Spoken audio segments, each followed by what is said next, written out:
வணக்கம்.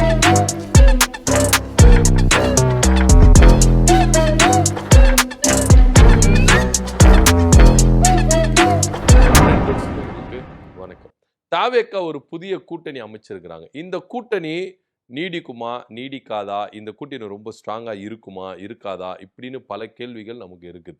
எக்காரணத்த கொண்டும் இந்த கூட்டணிய மட்டும் நம்ம விட்டுடக்கூடாதுப்பா. ஏன்னா, அதிமுக கட்சி எம்எல்ஏக்கள நம்ம அழிச்சுட்டோம். ஆனா, திமுகவ அழிக்க முடியல. ஆனா, திமுக கூட்டணிகள நம்ம அழிச்சுட்டோம். அப்படின்றனால, இந்த கூட்டணி எல்லாம் அப்படியே நம்ம பக்கம் வந்திருக்குது. இந்த கூட்டணி ரொம்ப ஸ்ட்ராங்கா வச்சுக்கணும். இந்த கூட்டணிய எக்காரணத்த கொண்டும் நம்ம விட்டுடக்கூடாது அப்படின்னு சொல்லிட்டு தான் தாவேக்கா ரொம்ப உன்னிப்பா காய்கள நகர்த்திட்டு வராங்க. அட் சேம் டைம் இங்க தாவேக்கா கூட்டணியில இருக்கிற எல்லா கட்சிகளும் திருப்திப்படுத்திட முடியுமா? அப்படின்னு ஒரு கேள்வி இருக்குல்ல. எல்லாருக்கும் அவங்கவங்க கேட்கிற பதவிகள குடுத்துற முடியுமா? அப்படின்ற ஒரு விஷயம் இருக்குல்ல. ஸோ இதெல்லாத்தையுமே தாவேக்கா எப்படி அனுசரிக்க போறாங்க? இதுல ஒவ்வொரு கட்சிகளும் எந்த மாரி ஒரு டிமாண்டுகள் வந்து தாவேக்காவுக்கு வைக்க போறாங்க? இப்படின்ற ஒரு யூகமான கேள்விகள் தாவேக்காவ சுற்றி வலம் வந்து கொண்டே இருக்கிறது. இதுல குறிப்பா விடுதலை சிறுத்தைகள நம்ம எடுத்துக்கணும். விடுதலை சிறுத்தைகள் ஆரம்பத்திலிருந்தே ஒரு போக்கு காமிச்சிருந்தாங்க தாவேக்காவுக்கு. வெளியில இருந்து ஆதரவு அப்படின்ற ஒரு ஸ்டாண்ட் அவங்க எடுத்தாங்க. இன்னும் சொல்லப்போனா, இடதுசாரிகளை ஒன்றி தான் எங்களுடைய முடிவு இருக்கும் அப்படின்னு சொல்லிட்டு இடதுசாரிகள வந்து என்ன பண்ணாங்கன்னா, முன்னிறுத்தி விசிகான்றது வழிநடத்திட்டு வந்தாங்க.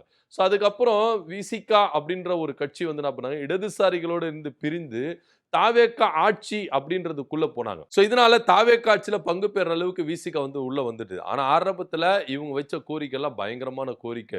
பெரிய பதவி கொடுக்கணும். அதுவும் இல்லாம முன்னுரிமை இருக்கிற பதவி, மக்களோட டெய்லி கனெக்டிவிட்டில இருக்கிற பதவி, அந்த பதவி தான் எங்களுக்கு வேணும். வாரிய தலைவர் 2 வேணும். அப்படி இப்படின்னு சொல்லிட்டு இங்க வந்து என்ன பண்ணாங்க, பல டிமாண்டுகள வச்சாங்க. இன்னும் சொல்லப்போனா திருச்சி கிழக்குல வந்து எங்களுக்கு வந்து இடைத்தேர்தலுக்கு குடுக்கணும் அப்படின்னு சொல்லிட்டுலாம் பல டிமாண்டுகள் வச்சாங்க. ஸோ இது எல்லாத்தையுமே விஜய் அவர்கள் அனுசரித்து போனாரா அப்படின்னா, ஒரு வகையில வச்சு பார்த்தீங்கன்னா அனுசரிச்சு போனாரு. ஆனா, ஒரு சில வகையில அவங்க ஏத்துக்கல. ஏன்னா, விஜய் அவர்கள் கேட்டுக்கொண்டது நிமித்தம் தான் இவங்க வந்து என்ன பண்றாங்க, அமைச்சரவைக்குள்ளே வராங்க விசிகா. ஸோ அப்படி இருக்கும் பொழுது, விசிகா இங்க விஜய் அவர்களுக்கு ஒரு நெருக்கடிய தான் தொடக்கத்திலிருந்து குடுத்துட்டு இருக்காரு. இன்னும் சொல்லப்போனா 2 சீட்ட வைத்துக்கொண்டு இவங்க பண்ற அலப்பறைகள் இருக்க, இவங்க பண்ற குடைச்சல் இருக்க, "எப்பா எப்பா தாங்க முடியலப்பா" அப்படின்ற ரேஞ்சுக்கு தாவேக்காவினர் உச்சபட்ச கோபத்துக்கு கூட போயிட்டாங்க. ஒரு கட்டத்துல விஜய் அவர்கள் வந்து என்ன பண்றாருன்னா, ஏன் விடுதலை சிறுத்தைகள் இந்த அளவுக்கு நமக்கு நெருக்கடி குடுக்குது? அப்படின்ற ஒரு கேள்வி கூட அவரு என்ன பண்றாரு, தன்னுடைய நிர்வாகிகள் மத்தியில, பவர் சென்டருக்கு மத்தியில கேள்வி கேட்க ஆரம்பிச்சாங்க.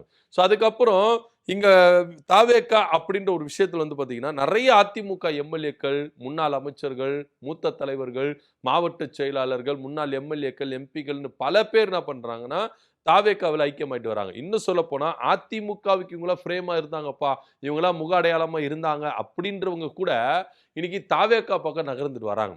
வர்றவங்க சும்மாலாம் வரல. பதவிகளோட தான் வர்றாங்க. அதிகாரத்துல இருக்கணும், எனக்கு அதிகாரம் வேணும் அப்படின்றதுக்காக தான் வராங்களே காண்டி, மத்தபடி வேற எதுக்குமே இல்ல. தொண்டு செய்யணும்னு வராங்களா? கொள்கையின் அடிப்படையில வராங்களா? அப்படின்னா கிடையவே கிடையாது. இதுவரைக்கும் தாவேக்காவுக்கு என்ன கொள்கை கோட்பாடு இருக்கு அப்படின்னா, அது ஒரு பெரிய கேள்விக்குறியா தான் இருக்குது. எல்லாம் 19 சொல்றாங்க, பிறப்புக்கும் எல்லா உயிருக்கும் அப்படின்னு சொல்லிடுவாங்க. அதுக்கப்புறம் தான் அவ்வளோதான், அதுக்கப்புறம் இல்ல. சரி கொள்கை தலைவர்கள் வச்சிருக்கிறாங்களே, அந்த கொள்கையாவது நம்ம என்ன பண்ணுவோம், பின்பற்றுறாங்களா அப்படின்னா அதுவும் கிடையாதுன்னு வச்சுக்கோங்களேன். ஸோ எப்படியா இருந்தாலும் தாவேக்காவை நோக்கி இன்னைக்கு பவர் அப்படின்ற ஒரே ஒரு காரணத்துக்காக என்ன பண்றாங்க, உள்ள வராங்க. ஏன்னா, தாவேக்கா அப்படின்றது இன்னைக்கு வந்து பார்த்தீங்கன்னா, ஒரு கத்துக்குட்டியா இருக்குது. ஏன்னா, தாவேக்காவுல இருக்கிறவங்க யாருக்குமே அரசியல் நாலேட்ஜ் அவ்வளோ கிடையாது. அது மாத்திரம் இல்லாம ஆட்சியில வந்து உட்கார்ந்த பிறகு இவங்களுக்கு ஆட்சி நிர்வாகத்த நடத்த தெரியுமா அப்படின்றது ஒரு கேள்வியா இருந்தது. இன்னும் சொல்லப்போனா அதிகாரிகள் தான் தாவேக்காவை இயக்குறதுக்கான வாய்ப்புகள் இருந்துச்சு அப்படின்னு பேசப்படுது. ஆனா அதிமுகவிலிருந்து பல தலைகள் என்ன பண்ணாங்க, ஆனா அதிமுகவிலிருந்து பல தலைகள் வந்து என்ன பண்ணாங்க, விலகி வந்து தாவேக்காவுல வந்து சேர்ந்துட்டு என்ன பண்ணாங்கன்னா, இங்க நாங்க இருக்கிறோம், நாங்க எக்ஸ்பீரியன்ஸான பெர்சன் இருக்கோம், நாங்க பார்த்துக்கிறோம் அப்படின்னு சொல்லிட்டு வராங்க. நீங்க ஊழல் சக்தியா இருந்தா இருந்துக்குங்க, தீய சக்தியா இருந்தா இருந்துங்க, கல்லாப்பெட்டி கூட்டணியா இருந்தா இருந்துக்குங்க. எங்களுக்கு அத பத்தி கவல கிடையாது. எங்களுக்குள்ள வாங்க, எங்களுக்கு நீங்க வந்து என்ன பண்ணலாம், அதிகாரத்துல இடம் பெற்றுக்கலாம் அப்படின்னு சொல்லிட்டு தான் இன்னைக்கு தாவேக்காக்குள்ள போய் என்ன பண்றாங்க, அதிகாரத்த செலுத்தணும் அப்படின்றதுக்காக அதிமுகவுல இருந்து பல பேர் என்ன பண்றாங்க, பிரிஞ்சு போயிட்டாங்க. எம்எல்ஏவா இருந்தாலும் பரவால்ல, நாங்க இடைத்தேர்தல சந்திக்க தயாரா இருக்கோம். ஏன்னா விஜய் இருக்கிறாரு. விஜய் முகம் இருக்கிற வரைக்கும் இங்க எல்லாருமே ஜெயிச்சுருவாங்க அப்படின்ற ஒரு அசட்டு தைரியம் இருக்கு. இன்னைக்கு அதிமுகவின் எம்எல்ஏக்கள் இருக்கிறாங்கல்ல, இவங்க எல்லாருமே இரட்டை இலை சின்னத்துல இருந்தாங்க. அப்ப அந்த இடத்துல அதிமுக எந்த அளவுக்கு ஸ்ட்ராங்கா இருந்திருக்குது அப்படின்றத பார்க்கணும்.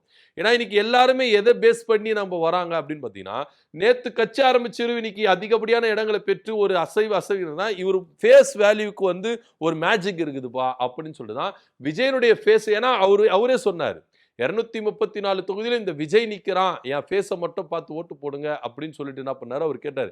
ஸோ எல்லா இடத்துலயும் 234 தொகுதியில விஜய் விஜய் இவங்க தான் நிக்கிறாங்க அப்படின்னு சொல்லிட்டு ஓட்டு போடுங்க. இன்னைக்கு எல்லாருமே ஓட்டு போட்டவங்க எல்லாருமே விஜயோட ஃபேஸ் பார்த்து தான் ஓட்டு போட்டாங்க. ஸோ அந்த தொகுதி வேட்பாளர்களை பார்த்து ஓட்டு போட்டாங்களா, அவங்க செய்த நல்ல காரியத்தை பார்த்து ஓட்டு போட்டாங்கன்னா கிடையாது. இன்னைக்கு எல்லாருமே புலம்புறாங்க. ஏன்பா இவர் இன்னைக்கு விஜயே வந்து என்ன பண்றாங்கன்னா எதிர்த்து கேள்வி கேட்க ஆரம்பிச்சிட்டாங்க. ஏன்னா பூந்தமல்லியில குடியிருப்புகளை ஆக்கிரமிப்பு குடியிருப்புகளை வசிச்சவங்களை எல்லாரையுமே என்ன பண்றாரு, காலி பண்ணிட்டாரு. ஏன்னா இதே விஜய் அவர்கள் தான் வாக்குறுதியெல்லாம் கொடுத்தாரு. ரொம்ப காலமா பல வருடங்களா சட்டப்பூர்வமா மின் இணைப்பு வரிகள் கட்டின்னு இருந்தா அவங்களுக்கு பட்டா வழங்கப்படும், அது கவர்மெண்ட் இடமா இருந்தா கூட பரவாயில்ல, அவங்களுக்கு பட்டா வழங்கப்படும் சொல்லிட்டு தேர்தல் வாக்குறுதியா கொடுத்தாரு. ஆனா இன்னைக்கு ஆட்சிக்கு வந்துட்டு பேர் ஆக்கிரமிப்பு அப்படின்னு சொல்லிட்டு என்ன பண்றாரு, இடத்தை காலி பண்றாரு. பள்ளி குழந்தைகள் எல்லாம் வந்து என்ன பண்றாங்க, கதறி அழுகுறாங்க. ஸோ இதெல்லாம் வந்து பார்த்துட்டு இருக்கோம். இன்னைக்கு ஒவ்வொரு ஓட்டு போட்ட மக்கள் எல்லாருமே கொந்தளிக்க ஆரம்பிச்சிட்டாங்க. ஏன் தான் இவருக்கு, ஏன்னா இத்தனை வருஷம் இந்த மாதிரி எல்லாம் நடந்தது இல்லை, இப்போ வந்து இது மாதிரி பண்றாங்களே அப்படின்னு சொல்லிட்டு எல்லாரும் என்ன பண்றாங்கன்னா, இன்னைக்கு விஜய் அவர்களுக்கு ஏன் தான் ஓட்டு போட்டோம் அப்படின்னு சொல்லிட்டு கண்ணீர் வடிக்கிற நிலைமை தான் இன்னைக்கு தமிழ்நாட்டு மக்கள்ல இருக்கு.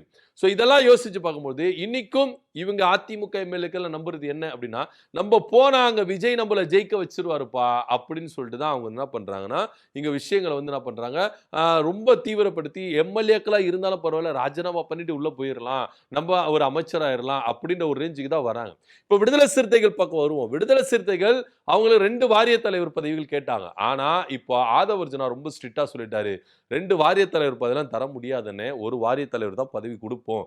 ஏன்னா அடுத்தடுத்து அதிமுக வந்து பல பேர்கள் வராங்க, அவங்களுக்கும் கொடுக்க வேண்டியது இருக்கு, எல்லாரையும் நாங்க சாக்ரிஃபைஸ் பண்ணணும், உங்களை மட்டும் நாங்க பண்ண முடியாது அப்படின்னு சொல்லிட்டு விசிகாவுக்கு தர வேண்டிய 2 வாரிய தலைவர் பதவியில இருந்து ஒரு வாரிய தலைவர் பதவியை பிடுங்கிட்டாங்க தாவேகாவினர்.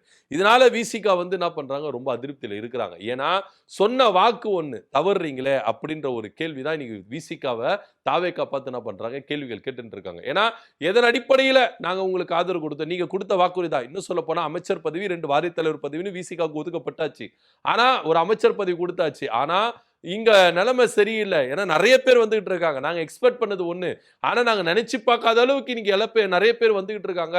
அதிமுகவே ஃபுல்லா டோட்டலா வந்து என்ன பண்ண போகுதுன்னா வாஷ் அவுட் ஆக போகுது அப்படின்ற ஒரே காரணத்துக்காக இன்னைக்கு விசிகாவுக்கு 2 வாரிய தலைவர் பதவி கொடுக்குறோம்னு சொன்னோம். அதுல ஒரு வாரிய தலைவர் பதவி தான், ஒரு வாரிய தலைவர் பதவி உங்க கிட்ட இருந்து நாங்க என்ன பண்றோம் எடுத்துக்கிறோம் அப்படின்னு சொல்லிட்டு ஆதவர்ஜுனா ரொம்ப ஸ்ட்ரிக்டா பேசியிருக்காரு. இந்த தோழமை கட்சிகள் கூட்டம் அப்படின்னு சொல்லிட்டு நடத்தினார்ல, அதுல விஜய் அவர்கள் ஆலோசனை பண்ணிட்டு போனோம்.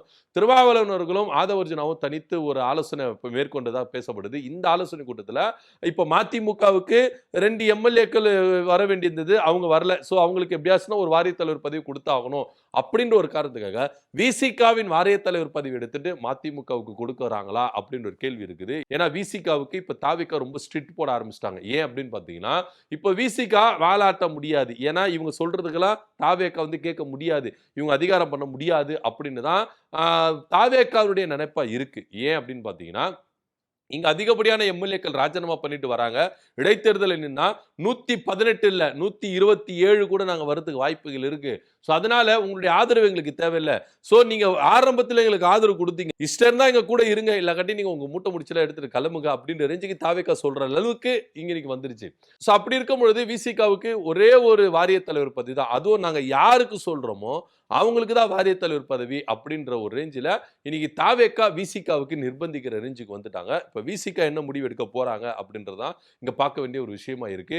ஏற்கனவே இடதுசாரிகள் வெளியிலிருந்து ஆதரவு, இங்க அதிகாரத்துக்கு வரல, ஆட்சி அதிகாரத்துக்கு வரல, கூட்டணிக்குள்ள வரல அப்படின்னு சொல்லிட்டு வெளியவே நின்றுக்கிறாங்க. அது போல நின்றுருந்தா கூட நீங்க விசிகாவுக்கு ஒரு மாண்பு, ஒரு மரியாதை அப்படின்னு இருக்கும். நீங்க கூட்டணிக்குள்ள போறீங்க, தாவேகா இழுத்தெழுப்புகளை நீங்க வரீங்க அப்படின்றதுக்காக இன்னைக்கு விசிகா எந்த அளவுக்கு தாவேகா மதிக்குது அப்படின்ற ஒரு கேள்வி இருக்குல்ல. ஏன்னா கொடுக்கறேன்னு சொன்ன 2 வாரிய தலைவர் பதவியும் இன்னைக்கு உங்களை ஏமாத்தி ஒரு பதவி அவங்க கிட்ட இருந்து பறிக்கிறாங்க அப்படின்னா இது எந்த விதத்துல நியாயம் அப்படின்னு தாவேகாவை எதிர்த்து பார்த்து விசிகால இருக்கிறவங்க எல்லாருமே கேள்வி கேட்டு இருக்காங்க. போக போக பார்த்தா இந்த விசிகா இந்த கூட்டணியில நீடிக்குமா நீடிக்காதா அப்படின்றது ஒரு பெரிய கேள்விக்குறியா இருக்கு. ஒருவேளை இந்த இடைத்தேர்தல் அதிகமா ஆகும் பட்சத்தில், ஒரு 10, 12, 20 ஆகும் பட்சத்தில் இந்த இடைத்தேர்தலை தாவேகா தோத்துட்டா இந்த கூட்டணி என்னவாகும் அப்படின்ற ஒரு கேள்வியும் இங்க முன்வைக்கப்படுது. இதை பத்தியோட கருத்து என்ன கமெண்ட் பண்ணுங்க. நன்றி, வணக்கம்.